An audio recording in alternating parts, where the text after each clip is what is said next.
அஸ்ஸலாமு அலைக்கும். Hi friends, welcome to சலாமத் சமையல்.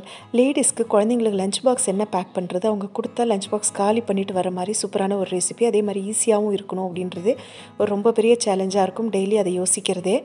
அந்த மாதிரி ஒரு சூப்பராக ஒன் பாட் ரெசிபி, குழந்தைங்களுக்கும் ரொம்ப பிடிச்ச மாதிரியான ரெசிபி நான் எப்படி செய்வேங்கிறது இன்றைக்கி உங்கள் கூட வீடியோவில் ஷேர் பண்ணிக்கிறேன். வாங்க இப்போ வீடியோக்குள்ளே போகலாம். அதுக்கு முன்னே நம்ம சேனல் சப்ஸ்கிரைப் பண்ண எல்லாருக்கும் ரொம்ப ரொம்ப தேங்க்ஸ். சப்ஸ்கிரைப் பண்ணாதவங்க இப்போ சப்ஸ்கிரைப் பண்ணிக்கோங்க. இதுக்கு நான் ஒரு மிக்ஸி ஜாரில் ஒரு 5-6 சின்ன வெங்காயம் எடுத்துக்கிறேன். கூடவே ஒரு 2 ஸ்பூன் அளவுக்கு இஞ்சி பூண்டு பேஸ்ட் இதையும் சேர்த்துக்கலாம். இது கூடவே ஒரு சின்ன துண்டு பட்டை, கூடவே 5-6 கிராம்பு, ஒரு ஸ்பூன் அளவுக்கு சோம்பு இதையும் சேர்த்துக்கலாம். இப்போ காரத்துக்கு தேவையான அளவு பச்சை மிளகாயும் இதோடு சேர்த்துக்கிறேன்.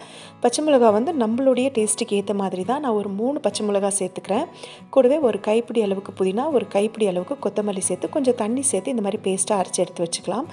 அவ்வளோதான். இப்போ ஒரு குக்கர் எடுத்து வச்சுட்டு இதில் நான் 2 டேபிள் ஸ்பூன் அளவுக்கு தாராளமாக தேங்காய் எண்ணெய் சேர்த்துக்கிறேன். இது தேங்காய் எண்ணெயில் செய்யும்போது தான் ரொம்ப டேஸ்ட்டாக இருக்கும். இப்போ இதில் 2 பெரிய வெங்காயம் நீல வாக்கில் கட் பண்ணி இதில் சேர்த்து வதக்கிக்கிறேன். வெங்காயம் கொஞ்சம் கலர் சேஞ்ச் ஆக ஆரம்பித்ததும் 2 தக்காளி அதையும் கட் பண்ணி இதோடு சேர்த்து நல்லா ஒன்று கூடி வதங்குற வரைக்கும் வதக்கிட்டு இப்போ இதில் அரைச்சி வச்சுருக்கிற இந்த புதினா கொத்தமல்லி பேஸ்ட் இருக்குல்ல, இதையும் சேர்த்துக்கலாம். ஒரு நிமிஷம் ஜஸ்ட்டு வதக்கினா போதும். கலர் சேஞ்ச் ஆகி வந்துடும், பச்சை ஸ்மெல் எல்லாம் போயிடும்.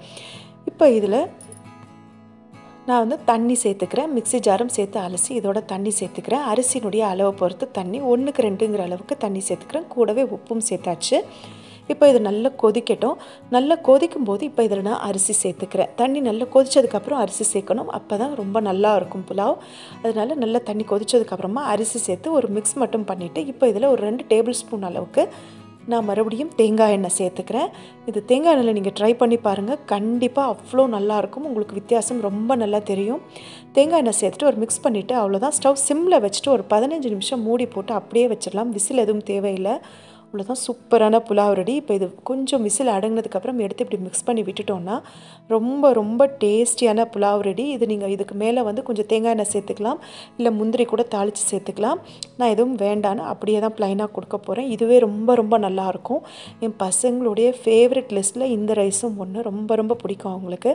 அண்ட் இது கூடவே ஸ்வீட் கார்ன் உருளைக்கிழங்கு வச்சு ஒரு கிரேவியும் செஞ்சு கொடுத்துட்டா குழந்தைங்க லஞ்ச் பாக்ஸ் கண்டிப்பாக காலி பண்ணிட்டு வந்துடுவாங்க. நான் இந்த ரெசிபியும் கூடிய சீக்கிரம் அப்லோட் பண்ணுறேன். ஸ்வீட் கார்ன் உருளைக்கிழங்கு வச்சு ரொம்ப ஈஸியான ரெசிபி இது. இந்த கிரேவியும் கூடிய சீக்கிரம் அப்லோட் பண்ணுறேன். அண்ட் இதை வச்சு லஞ்ச் பாக்ஸ் செஞ்சு கொடுத்தோன்னா 100% பாக்ஸ் காலியாக தான் வரும். அண்ட் இந்த ரெசிபி உங்களுக்கு பிடிச்சிருக்கு, யூஸ்ஃபுல்லாக இருக்குன்னு நினச்சிங்கன்னா உங்கள் ஃப்ரெண்ட்ஸ் அண்ட் ஃபேமிலிக்கும் ஷேர் பண்ணுங்கள். ஒரு லைக் கொடுத்துட்டு கூடவே சப்ஸ்கிரைபும் பண்ணி எனக்கு சப்போர்ட் பண்ணுங்கள். இன்னொரு ரெசிபியோடு மீட் பண்ணுறேன்.